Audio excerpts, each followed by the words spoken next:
नमस्कार दोस्तों, स्वागत है आपका आपके अपने news channel Jharkhand news network में। आइए जानते हैं आज की 25 मुख्य बड़ी खबरों को।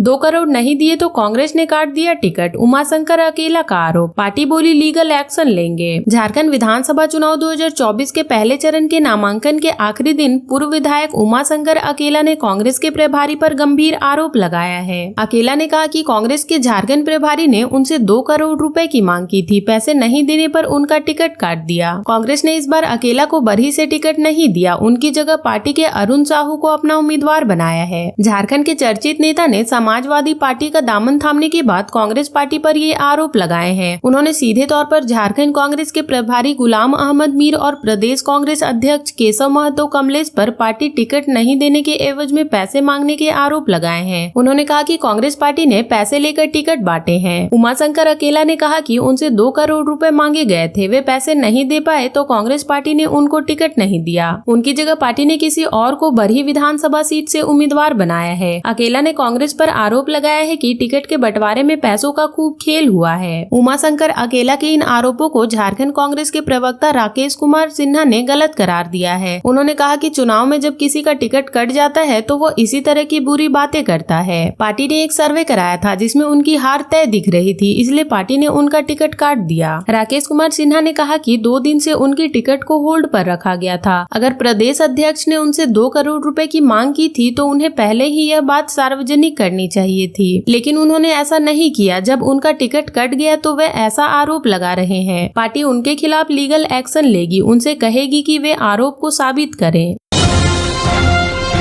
चंपई सोरेन ने आदिवासियों के लिए कर दिया बड़ा ऐलान, जेएम और कांग्रेस पर जमकर बरसे। घाटशिला और बहरागोड़ा के भाजपा प्रत्याशी बाबूलाल सोरेन और डॉक्टर दिनेश आनंद गोस्वामी ने गुरुवार को नामांकन दाखिल कर लिया। नामांकन के बाद घाटशिला के पावड़ा में आयोजित सभा को संबोधित करते हुए चंपई सोरेन ने बड़ा ऐलान किया है। उन्होंने कहा कि हो भाषा को 8वीं अनुसूची में शामिल कराया जाएगा। पूर्व मुख्यमंत्री ने यह भी कहा कि आदिवासी मूलवासी संथाल परगना और झारखंड को बचाना है तो भाजपा को लाना है। संथाल परगना के घुसपैठिए के सवाल पर झामुमो चुप है। भाजपा सत्ता में आई तो आदिवासियों और मूलवासियों की मांगे पूरी होगी, भ्रष्टाचार दूर होगा। पूर्व मुख्यमंत्री चंपई सोरेन ने कहा कि भाजपा की सरकार ने ओलची की लिपि को 8वीं अनुसूची में शामिल किया है। अब हो भाषा को 8वीं अनुसूची में दर्जा मिलेगा। भाजपा ने आदिवासियों को सम्मान दिया है पर कांग्रेस ने गोली चलाने का काम किया है। आदिवासी महिला द्रौपदी मुर्मू को राष्ट्रपति बनाया गया। आज बांग्लादेशी घुसपैठिए आदिवासियों की जमीन लूट रहे हैं। लूटी गई जमीन को भाजपा वापस दिलाएगी। एक समय संथाल परगना में सैकड़ों आदिवासी परिवार रहते थे, आज गांव के गांव खाली हो गए हैं। झारखंड के 81 सीटों पर भाजपा की जीत होगी। चंपई सोरेन ने कहा कि सरकार बनते ही गोगो दीदी योजना लागू होगी। माता बहनों के खाते में 2100 रुपए प्रति माह दिए जाएंगे।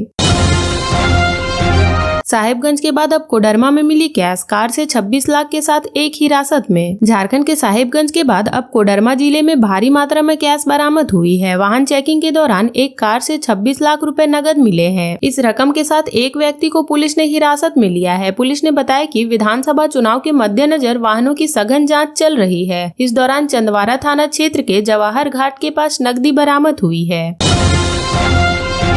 सरयू राय ने भरी हुंकार, बोले यहाँ सिलेंडर ही कमल, सरकार बनी तो अपराधियों की तोड़ेंगे कमर। जमशेदपुर पश्चिमी से एनडीए उम्मीदवार सरयू राय ने गुरुवार को नामांकन दाखिल करने के बाद जमकर गरजे। उन्होंने कहा कि आज से 5 साल पहले वह जमशेदपुर पश्चिमी को जिस हालत में छोड़कर गए थे, आज 5 साल बाद भी क्षेत्र की हालत बदतर हो गई है। मानगो के कई मोहल्ले में शुद्ध पेयजल नहीं मिल रहा है, बिजली का भी यही हाल है, हर वक्त पावर कट होता रहता है। साक्षी के बौद्धि मंदिर मैदान में आयोजित नामांकन सभा में सरयू राय ने कहा कि कई लोग भ्रम फैला रहे हैं कि जमशेदपुर पश्चिमी में इस बार कमल नहीं है। वे इस भ्रम में मत रहे, कमल ही सिलेंडर है और सिलेंडर ही कमल है। इसलिए कोई कहे कि यहाँ कमल नहीं है तो उसकी बात ना माने, कमल और सिलेंडर एक ही है। साथ ही उन्होंने आश्वासन दिया कि एनडीए की सरकार बनी तो अपराधियों की कमर तोड़ेंगे। सरयू राय ने कहा कि इन 5 वर्षों में मोहल्ले में खासकर कदमा और सुनारी में आपराधिक गैंग खड़े हो गए हैं। गैंग अपराध करते हैं, गोली चलाते हैं, रंगदारी वसूल करते हैं। इस गैंग का कुछ नहीं होता। आखिर ऐसा कैसे संभव है? जरूर किसी न किसी बड़े आदमी की सह इन्हें प्राप्त है। उन्होंने आरोप लगाते हुए कहा कि जमशेदपुर का प्रशासन सत्ता चलाने वाले लोगों के सामने रेंगता है। उन्होंने लोगों को आश्वासन किया कि इस बार जब एनडीए की सरकार झारखंड में बनेगी तब इन अपराधी गिरोह की कमर तोड़ने का काम किया जाएगा, सब पर कानूनी कार्रवाई की जाएगी। कोटका विधानसभा प्रत्याशी डॉक्टर मीरा मुंडा ने नामांकन दाखिल करने के पश्चात साक्षी के बौद्धिक मैदान में आयोजित एनडीए के नामांकन सभा में कहा कि जनता के उत्साह को देखकर साफ प्रतीत हो रहा है कि पोटका सहित पूरे कोल्हान के 14 सीटों पर एनडीए गठबंधन प्रचंड वोटों के साथ जीत दर्ज करेगा। वर्तमान की राज्य सरकार ने युवाओं, महिलाओं, आदिवासी समाज को सिर्फ ठग कर अपनी झोली भरने का काम किया है। झारखंड चुनाव में धन बल पर रोक के लिए एजेंसियां सक्रिय, बंगाल के व्यापारी से 2 लाख रुपए जब्त। झारखंड विधानसभा चुनाव में धन बल पर रोक लगाने के लिए एजेंसियां पूरी तरह से मुस्तैद हैं। साहिबगंज जिले के झारखंड पश्चिमी बंगाल की सीमा पर शुक्रवार सुबह सुबह एक चेक नाका पर एक व्यवसायी से 2 लाख रुपए बरामद हुए हैं। साहिबगंज जिले के बरहरवा फरक्का NH80 के महतापुर चेक नाका पर जाँच के क्रम में एक व्यवसायी के पास से करीब 2 लाख रुपए मिले हैं। पूछताछ में वह संतोषजनक जवाब नहीं दे पाया। इसके बाद पुलिस ने उसे हिरासत में ले लिया है। उसके बाद पैसे को जब्त कर लिया गया। व्यवसायी का नाम एनाउल हक है। वह पश्चिम बंगाल के मनिका चक का रहने वाला है। चेक नाका पर प्रतिनियुक्त दंडाधिकारी अकमल हुसैन और ASI जगन्नाथ साहा ने इसकी सूचना थाना प्रभारी को दी। जानकारी मिलते ही बरहरवा थाना प्रभारी सुमित कुमार सिंह चेक नाका पर पहुंचे और व्यवसायी से पूछताछ की। पूछताछ में पुलिस को संतोषजनक जवाब नहीं मिला तो इस राशि को जब्त कर लिया गया। थाना प्रभारी सुमित कुमार सिंह ने बताया कि शांतिपूर्ण और निष्पक्ष मतदान कराने के लिए धन बल पर रोक लगाना जरूरी है, इसलिए चेक नाका से गुजरने वाले सभी वाहनों की गहनता से जांच की जा रही है। झारखंड में आदर्श आचार संहिता लागू होने के बाद से 25 अक्टूबर तक लगभग 27 करोड़ रुपए के अवैध सामान और कैश जब्त हो चुके हैं। टुंडी विधायक मथुरा महतो का एनडीए गठबंधन पर तंज, बोले मुझे वॉक ओवर दे दिया जाए। टुंडी विधायक मथुरा प्रसाद महतो नामांकन करने के बाद मीडिया से बातचीत में कहा कि एनडीए ने किसी भी प्रत्याशी को नहीं उतारा है, इसलिए मुझे वॉक ओवर दे दिया जाए। उन्होंने कहा कि इस अधूरे कार्यों को पूरा कर लिया जाएगा। नामांकन से पहले उनके समर्थकों को मेमको मोड़ के पास रोक लिया गया था। इससे पूर्व झामुमो विधायक मथुरा प्रसाद महतो ने पूरे परिवार के साथ घर पर पूजा पाठ की। इसके बाद पत्नी फोबिया देवी के अलावा परिवार के अन्य सदस्य और सैकड़ों कार्यकर्ता के साथ निकले थे। घर से निकलने के बाद लिलौरी मंदिर पहुंचे, वहां पूजा पाठ की, फिर धारजोड़ी में बूढ़ा बाबा मंदिर में पूजा पाठ कर आगे के लिए रवाना हुए। झामुमो ने खूंटी में बदला उम्मीदवार, सरायकेला में चंपाई सोरेन के खिलाफ गणेश महली को टिकट। झारखंड विधानसभा चुनाव 2024 का चुनाव 2 ध्रुवीय हो गया है। भाजपा के नेतृत्व में एनडीए के उम्मीदवार मैदान में उतर रहे हैं, तो झामुमो की अगुवाई में इंडिया के उम्मीदवार झारखंड के रण में उतर रहे हैं। भाजपा ने सुदेश कुमार महतो की पार्टी आजसू, नीतीश कुमार की पार्टी जेडीयू और चिराग पासवान की पार्टी लोजपा के साथ गठबंधन किया है। वहीं झामुमो ने कांग्रेस और राजद के साथ गठबंधन किया है। इंडी गठबंधन में भाकपा, माले लिबरेशन और वाम दलों को भी शामिल होना था, लेकिन उनके साथ अब तक बात नहीं बन पाई है। कुछ ऐसी भी सीटें हैं जहां गठबंधन के घटक दलों के 2-2 उम्मीदवार मैदान में उतर गए हैं। झारखंड में इंडी गठबंधन की अगुवाई कर रहे झामुमो ने खूंटी से अपना उम्मीदवार बदल दिया है। साथ ही उसने सरायकेला विधानसभा सीट से अपना उम्मीदवार घोषित कर दिया है। पार्टी ने खूंटी से राम सूर्य मुंडा को टिकट दिया है। झामुमो ने पहले खूंटी से स्नेहलता कंडुलना को उम्मीदवार बनाया था। गुरुवार की देर रात झामुमो ने एक नई सूची जारी की, जिसमें राम सूर्य मुंडा को खूंटी से उम्मीदवार बनाने की घोषणा की। हेमंत सोरेन की पार्टी ने अब तक 42 उम्मीदवारों की घोषणा कर दी है। उधर सरायकेला विधानसभा सीट से भी झामुमो प्रत्याशी फाइनल हो गए हैं। झारखंड के पूर्व मुख्यमंत्री चंपाई सोरेन यहां से चुनाव लड़ रहे हैं। चंपाई सोरेन को कोल्हान का टाइगर कहा जाता है। इस क्षेत्र में उनकी अच्छी पकड़ है। उनके खिलाफ झामुमो ने भाजपा छोड़कर आए गणेश महली को अपना उम्मीदवार बनाया है। गणेश महली पहले भी चंपाई सोरेन को टक्कर देते रहे हैं। गणेश महली पहले भी भाजपा के टिकट पर चुनाव लड़ रहे थे और चंपाई सोरेन झामुमो की टिकट पर। इस बार सरायकेला सीट पर दोनों प्रमुख उम्मीदवार हैं, सिर्फ पार्टी बदल गई है। चंपाई सोरेन इस बार भाजपा के उम्मीदवार हैं, तो गणेश महली झामुमो के।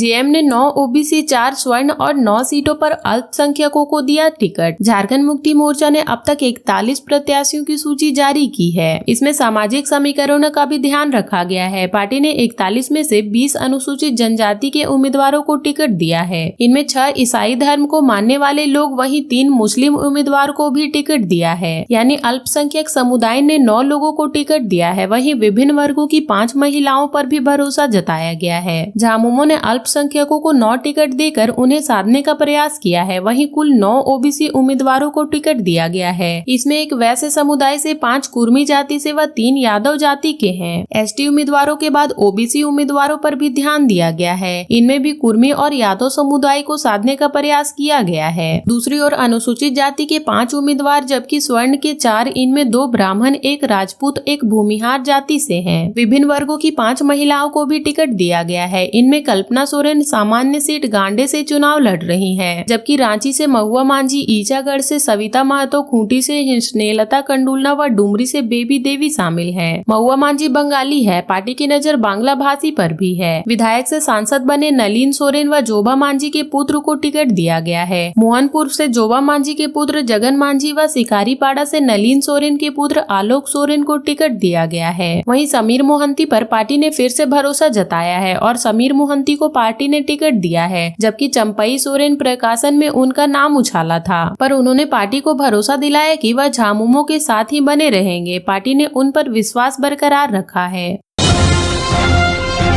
झारखंड विधानसभा चुनाव से पहले पूर्व सीएम मधु कोड़ा को एससी से बड़ा झटका, नहीं लड़ सकेंगे चुनाव। झारखंड विधानसभा चुनाव से पहले पूर्व सीएम मधु कोड़ा को एससी से बड़ा झटका मिला है। मधु कोड़ा झारखंड में हो रहे विधानसभा चुनाव नहीं लड़ सकेंगे। बता दें कि शुक्रवार को सुप्रीम कोर्ट ने सजा पर रोक लगाने की मांग की याचिका खारिज कर दी है। उनकी इस याचिका पर जस्टिस संजीव खन्ना, जस्टिस संजय कुमार और जस्टिस महादेवन के बीच सुनवाई हुई। गौरतलब हो कि दिल्ली हाईकोर्ट की एकल पीठ ने मधु कोड़ा की याचिका को इसलिए खारिज कर दिया था कि याचिकाकर्ता सिर्फ इस आधार पर फैसले पर रोक लगाना चाह रहे थे कि वह चुनाव लड़ सके, जो उचित नहीं है। इस मामले में ऐसा लग रहा है कि वह दोषी है, इसलिए निचली अदालत के फैसले पर रोक लगाने का कोई ठोस कारण नहीं है। बता दें कि पूर्व मुख्यमंत्री मधु कोड़ा, पूर्व कोयला सचिव, राज्य के पूर्व सचिव AK बसु और मधु कोड़ा के सहयोगी को निचली अदालत ने कोयला घोटाले में दोषी ठहराया था और सभी आरोपियों को 3 साल की सजा सुनाई थी। वहीं सजा के साथ आरोपी पर जुर्माना भी लगाया गया था। वहीं दिल्ली हाई कोर्ट के इस फैसले पर शुक्रवार को सुप्रीम कोर्ट ने कोई हस्तक्षेप नहीं किया।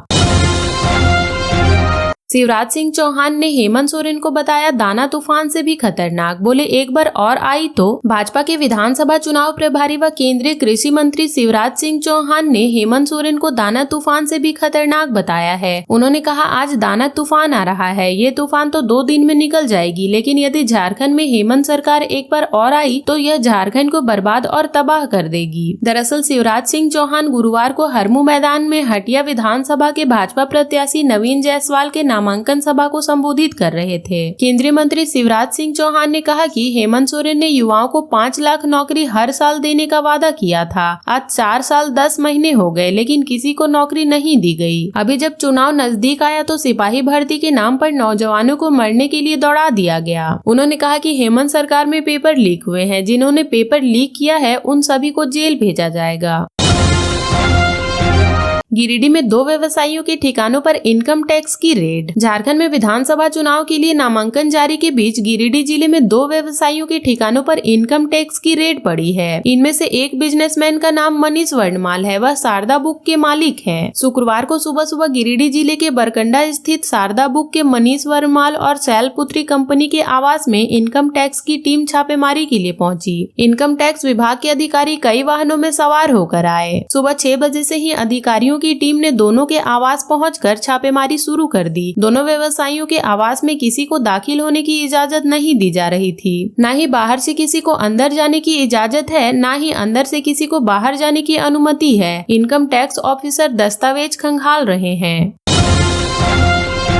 हेमंत सोरेन बोले, सरकार के कामों से घबराकर पहले कराया जा रहा है चुनाव। बीजेपी प्रत्याशियों को लेकर क्या कह दिया। सीएम हेमंत सोरेन ने गुरुवार को नामांकन के बाद बरहेट के सिंगा मैदान व बोरियो के डुमरिया मैदान में चुनावी सभा की। अपने संबोधन में मुख्यमंत्री ने कहा कि हमारी सरकार के कार्यों से घबराकर राज्य में पहली बार समय से 1.5 माह पहले विधानसभा चुनाव कराया जा रहा है। मुझे लोगों तक पहुंचने से रोकने के लिए 2 चरणों में चुनाव कराया जा रहा है। इसके अलावा उन्होंने बीजेपी प्रत्याशियों पर भी 2 टूक कहा कि उनके पास उम्मीदवारों की कमी है। सीएम हेमंत सोरेन ने कहा कि असम के मुख्यमंत्री हिमंता बिस्वा शर्मा व केंद्रीय कृषि मंत्री शिवराज सिंह चौहान 6 माह से राज्य में घूम रहे हैं। चुनाव के बाद वे लोग वापस चले जाएंगे। बाहरी नेता क्या बयान दे रहे हैं उसका जवाब देना उचित नहीं लगता है। उन्होंने कहा कि भाजपा में प्रत्याशियों की कमी है, इसलिए अब तक उन्होंने बरहेट से प्रत्याशी की घोषणा नहीं की है। और अब तक के लिए इतना ही। ऐसे ही वीडियोस के लिए लाइक, शेयर एंड सब्सक्राइब करें और जुड़े रहे झारखंड न्यूज नेटवर्क से।